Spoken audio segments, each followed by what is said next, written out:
Alright, so sorry, I've never made a video. I don't know how, but it's my first time using iMovie, so here's this little clip of me to make it a little funnier, I guess. Yeah. Alright, so my parts were 4 CDs, basswood, 1/8 inch diameter pipe, medical band, 4 rubber door stops, metal cylinder thing, clear tubing, 4 plastic cylinder pieces, and an orange tubing.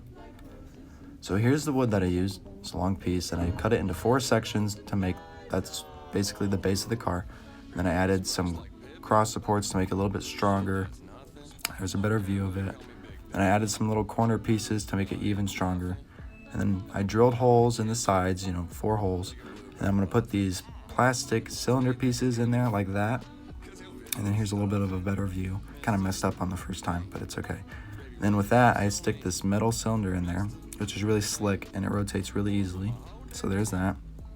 And then this clear tubing goes inside what was supposed to be this flywheel. So there it is, inside the flywheel. And I put that on the front axle because my car was a front wheel drive. So here's the wheels, that's a rubber door stop, and then I drilled a hole in it and then put it in the CD, and then that hole fits on the cylinder. And these orange tube pieces go around the wheels to help with friction so it doesn't skid on the ground. And then I use this medical band, I cut it up a little, make it skinnier, and that's what I use for my car. It's basically a rubber band car, but using a medical band. There's the whole thing. So to help with the friction, as I said before, I have this orange rubber tubing, and I only had to put it on the front wheels because it's a front wheel drive. The rear wheels don't need it because they're just coasting along. It's the front wheels that are pulling the car, so they can't slip when it first starts.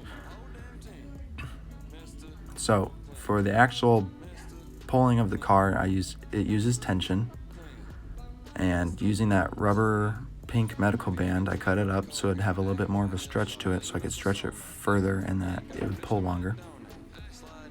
So it actually worked really well because instead of having a sudden burst of energy right when I let go of the car and it starts moving, it moves slowly at first and then gets faster and faster the longer it's pulling, basically.